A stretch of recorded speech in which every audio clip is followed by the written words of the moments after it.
Shalom. My name is Rabbi Matt Futterman. I'm the senior educator here at the Anshemet Synagogue. You may be wondering why on the table in front of me there are two round chalot, an apple, honey, pomegranate seeds, dates, grapes, a celery with raisins in it, and a shofar, a ram's horn. Well, chances are you've already figured out that these are symbols related to Rosh Hashanah. When we celebrate Rosh Hashanah, like most of our chagim, most of our festival celebrations, we bring in a lot of symbols that are imbued with meaning that developed over time. For example, normally on Shabbat, we would have two chalot on the table, two loaves of bread that are braided together in order to symbolize the double portion of manna which our ancestors ate in the wilderness. But in Rosh Hashanah, we tend to have two round chalot instead of braided chalot. And the round chalot symbolize the cyclical nature of life and of the year. And as we begin our new year, we make a few minor adjustments in the way we do things, not only in our liturgical services and practices, but even at home. So instead of the braided chalot, we have round chalot. And normally on Shabbat, we would dip the challah in a little bit of salt, reminiscent of the sacrifices which our ancestors performed in the temple in Jerusalem when salt was used with the sacrifice. Instead, we'll dip the round challah in a little bit of honey. It should be a sweet year. Normally, we would do that after making kiddush, the special prayer recited over a cup of wine, and then we would begin the meal. But on Rosh Hashanah, there's a custom which many people are not familiar with of conducting a Seder. The table would be set with some of the food items you see here, as well as some that you might be able to notice in this photograph. The photograph includes a variety of foods that we don't have, but the table would look something like this. There'd be a round challah, candles, and a variety of vegetables and fruits. And then when the family gathers, as in this photograph, they would sit around the table, and before they begin their meal, they would involve themselves in the Seder. So following the dipping of the round challah in the honey, an apple would be taken, and everybody would get a piece of the apple, dip that in honey, say the bracha for eating fruit, and then recite the following prayer. Yehi ratzon milfanecha Adonai Eloheinu v'lo avotenu, shetechadesh aleinu shana tova u'mituka, in which we praise God and ask that God renew this year for us as a sweet and wonderful year. Most American Jews know about the custom of dipping the apple in the honey, but are not familiar with the rest of the Seder. For the rest of the Seder, we take fruits and vegetables and assorted other foods, and we use them in a symbolic fashion. For example, if we were to take the pomegranate seeds, we would say a blessing, praising God that He should have our merits. Well, let's do that again.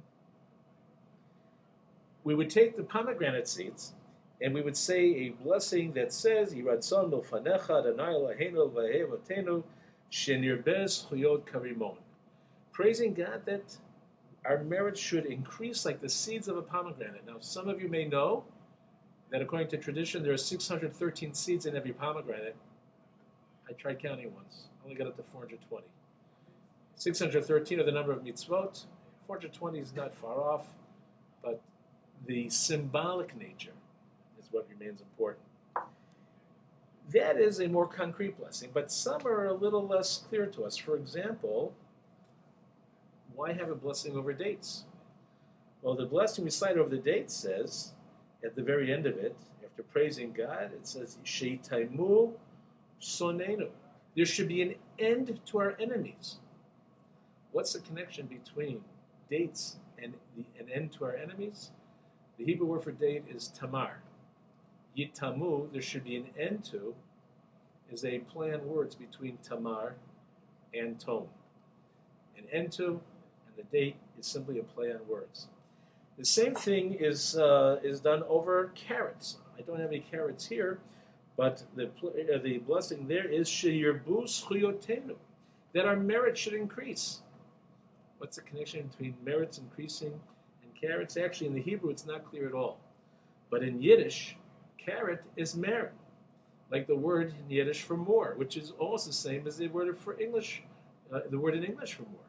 Mer is more. Meren, carrots. It's a wordplay between Yiddish and the Yiddish word for more and the Yiddish word for carrot. In my family, we came up with a few wordplays of our own. We took grapes, which in Hebrew are anavim, and we say a blessing, praising God, and expressing the hope that we will be anavim. Not that we should be grapes, but the word anav can also mean humble. That we need to be reminded of our need to be humble and to establish humility in our lives. One final wordplay, carrots, celery. One final wordplay, celery with raisins. In these difficult times, this one may be the most appropriate. We praise God in the hope that we will all merit raisin and celery, a raise in salary. At the very end of the Seder, there are a few of these blessings that not everybody's terribly comfortable with. For example, there's one over fish that says that we should multiply like fish, followed by one that says, Yiratzon milfanecha, it should be God's will, and the will of our ancestors, that we should be like, let's do that over. And the very last one is a blessing that says that it should be God's will, Sheniyeh l'rosh v'lo l'zanav, that we should be like a head and not like a tail. In the Ashkenazi custom, it's traditional to serve a head of a fish on the table. My kids never took to that, neither did I. In the Sephardic custom, it was traditional and still is to put either the head of a sheep or a tongue, a huge piece of tongue on the table. That did not appeal to the members of my family either. And I remind people that if they visit Israel this time of the year, they may go into supermarkets and find behind the glass cases of the meat section lamb's heads that are to be purchased and brought home and prepared for the Rosh Hashanah table. It's a little different from the customs most of us grew up with. But in the Creative Futterman family, we wanted to make this blessing anyway, wishing that everybody would be a head and not a tail. And so we resorted to placing this mug with the face of Kermit the Frog on our table. And I wish you all that you be a head and not a tail. Shana Tova Metuka. Have a happy and sweet New Year.